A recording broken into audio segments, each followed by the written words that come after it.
Oh yes, my beautiful Human Centipede movie. Yeah. Oh, it's time for another Shocking Movies episode, is it? Don't mind me.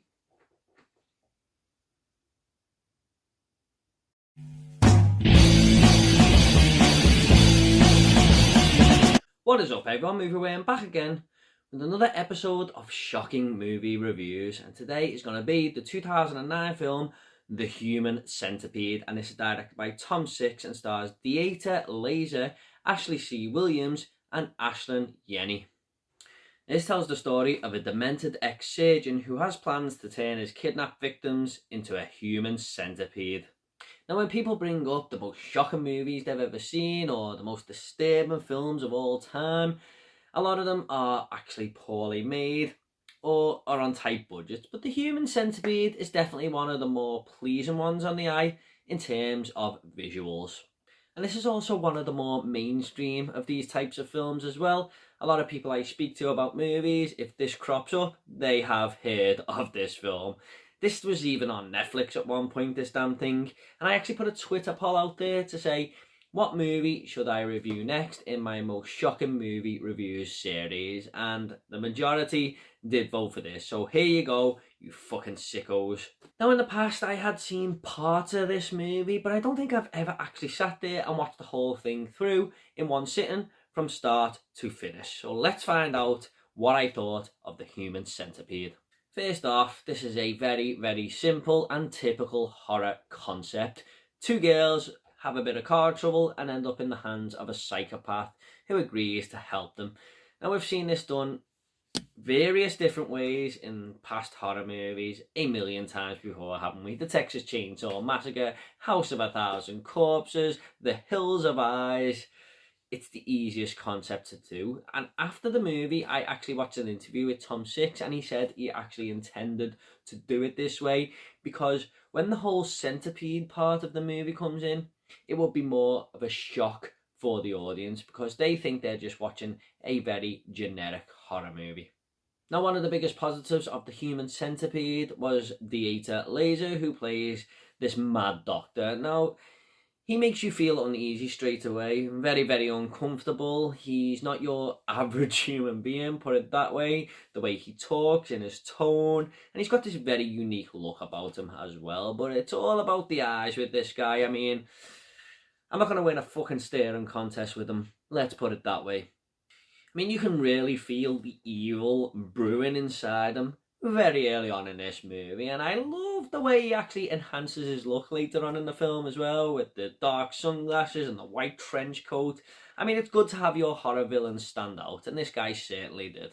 But the sinisterism of this guy goes even further when we realise that his ambition is to create this human centipede, this idea that he's got in his head, and no matter how much these kidnapped victims that he's got plead or cry or shout for help, nothing is going to change this guy's mind of this vision that he has in his head to make his dream become a reality. Now, to be honest, you might think some of the more shocking parts of this film is when this little trio of victims that he has kidnapped become this centipede. But for me, what unnerved me most about this movie was when he was actually taunting with these victims before even any of that even happens. Now, there is a moment where he has this other kidnapped guy, but his genes aren't going to match the other two girls, so there's nothing he can do with them. So he just says to him basically, you know what, you're no good, I'm going to have to kill you, my friend. And he just puts a lethal injection in this guy while the two girls watch, and you can just see the fear in their faces, what's going to happen to them. They are really, really scared, and that, felt a little bit uneasy to watch, if you like. And there was other moments where he had all three victims in the room, and this is where he was explaining what he was going to do to all three of them, turning them into this human centipede, kind of like a pre-op he's got there all planned out, and they just have to sit there and listen, and the camera kind of zooms in on their face, and they're just thinking, how the hell am I going to get out of this one? For me, they were the more shocking parts of the movie to me. The sense of dread and fear that he strikes into these victims that he's got. We start with cutting the ligaments of the kneecaps. However, despite all that, I do think the movie is at its best in the second act when he does actually turn these characters into a human centipede, and he just seems to be having the time of his life. His dream has come true, and he's just treating these characters or this centipede like it's his pet. He's getting them to fetch the paper, he's got them locked in a cage, he's got them eating out of dog bowls, well, the front guy anyway.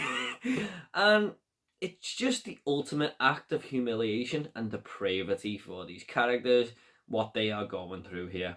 Now, the Doctor names these three characters or victims A, B, and C, and when he was talking about this operation, all I could think of was, I would fucking hate to be in the middle as B.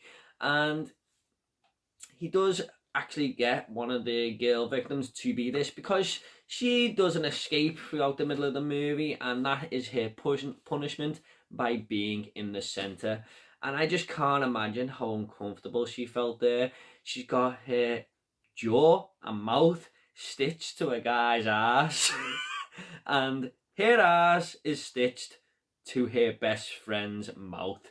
I mean, it would have been bad enough being at the back, but in the middle there, I just felt so bad for her. I really did. And you guessed it, in the middle of this film, the guy at the front of this centipede needs to shit. Yes, right into B's mouth there. And I remember watching this and I was just thinking, oh my god, I did actually squirm a little. And the movie actually thanks yourself that you are not in this position in real life, because I could honestly not think of a worse thing to happen as a human being than that. Not to mention that the total discomfort all three of these must be in. I mean, when one character moves slightly, it must pull on the other one's jaw, and I do think Tom Six really does get it right there, where it makes you feel a little bit uneasy and you can feel the pain. Shocking, not so much this movie compared to a lot of other movies I've seen, but it did make me wince and just think to myself, wow, I can just feel them stitches pulling at myself there as I'm watching this movie. Now, this film has a very satisfactory third act. There's a lot more gore and violence in the third act compared to the rest of the film. But what I really loved about it was the ending. Now, all the way through the film, I was thinking, where's this going to go? What's going to happen to these characters? Is there anything down for them, really?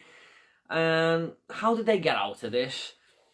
And basically, towards the end of the film, the guy at the front does slit his own throat because he can't take it no more. And the girl at the back just dies. Her body can't take no more. She's exhausted. And B is just left there with her mouth stitched to this guy's ass who's dead, and her ass stitched to the best friend's mouth who's dead. And, you know, if Tom Six came out with a different ending, it could have left the movie on a bit of a bad note, but the fact that it's just left to your imagination, where that final shot is just her attached to these two dead people and she can't move, she doesn't know where to go, and then the camera just sort of pans upwards and finishes the movie, that is a very, very dark and twisted ending. And the fact that it's left to your imagination to what happens to her works in every way for me. However, despite a lot of the good that I've just said about this film, it does have some negatives going for it as well. Now, I know Tom Six said he wanted to just have a very simple concept here so we could shock the audience in the middle of the movie when it goes to a bit more extremes with this centipede. And I get that, you know, I applaud that, Tom. You're trying to sway the audience. I get that, I get it. However, he undoes all of that by throwing in a lot more generic horror tropes that we have seen throughout the course of history, which I'll get into in a minute, and lots of dumb character decisions, which just made me feel like I didn't care about them because they are complete idiots. There is one moment, like I mentioned before, where one of our main two girls escape the house.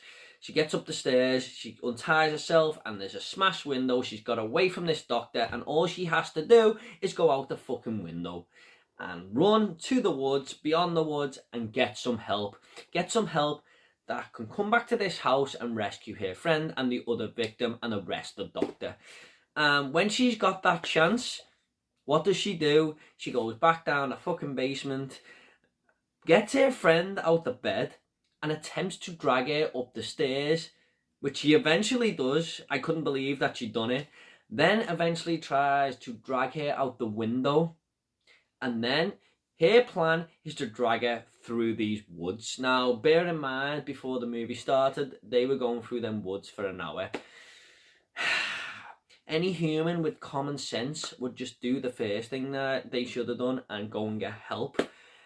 Do you really think you're dragging your friend through all this? Do you really think this doctor is not going to see you? Which he does, because the whole thing is very predictable. I knew he was going to catch them. And because the whole thing's predictable, it just feels like a lot of padding in the middle there. And the film kind of loses a bit of its pacing. There is also a part later on where they are the centipede and they injure this doctor really badly, and they're right next to him and they don't inflict more damage. They just try and crawl away. You know he's going to get up. They only injured his leg. They injured it in a bad way, but enough to where they could finish him off, and they don't. And what happens? Yes, he gets back up. It's so fucking annoying when horror movies do this shit. I also do think having the two main girls, which we start the movie with, the first 30 minutes, all focuses on them. Having them as B and C does hurt in the character department as well, because once they're stitched up, they can't even talk and they just become characterless. All we have at the front is this guy, this Japanese guy who's brought in later into the movie, screaming and shouting at the doctor. And he's an okay character, but we can't really get on board with him, because he was just plonked in the middle of the movie there. And everything that you try to get on board with from these two girls, you know, in the first 30 minutes, or the first act of the film there, is just totally undone.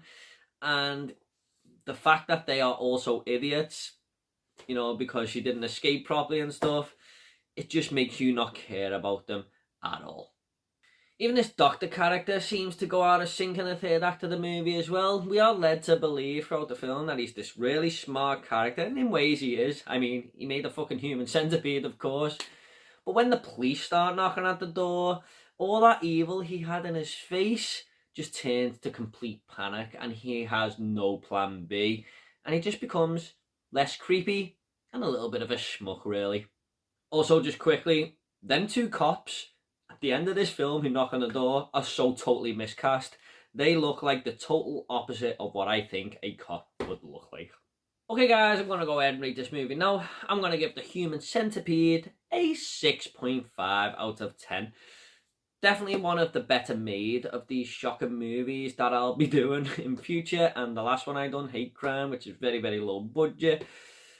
I just wish Tom Six would have went all out. If you're going to go in, man. But he takes this good concept and executes it in the simplest way possible. But overall, it's a very watchable film in my opinion. Okay guys, so in this series, I also always like to rate the shock factor. Now I'm going to give the shock factor for The Human Centipede a 1 out of 5. I don't think this movie is very shocking at all. Like I said, there is some moments where he's striking fear into the characters and stuff, and there's a couple of gross out moments, but that's what it is. It's more of a gross out effort than one that goes for way over the top disturbing. I have seen way more disturbing films that probably won't even be in this series, that are in mainstream cinema, that don't even get mentioned. Okay guys, at the end of these reviews I always like to leave a little fun fact. Now a fun fact for The Human Centipede is that director, Tom Six, got a lot of cast and actresses there and just put them in one room and explained what they were going to be acting in this movie and what this Human Centipede entailed. And a few of them just got up and walked out in disgust because they wanted no part of this film whatsoever. Can't blame them really. Okay guys, I hope you all enjoyed this shocking movie review episode of The Human Centipede. I am going to be looking to do The Human Centipede 2 and The Human Centipede 3, and I'll probably rank all three of them as well. Still not seen the third one yet. I seen the second one a long time ago, and that makes this one seem like a kid's film. So look out for that as well. And if you want more shocking movie review episodes, they will be down below in the playlist. Thanks so much, guys. Please consider subscribing to this channel and giving this video a like. And if you want to comment about the Human Centipede, leave it down below and I'll try and get back to every single one of you, I promise. And if you've got any more ideas for more shocking movie reviews that you want me to do, leave that down below as well. Take it all easy, guys. I'll see you all in the next video.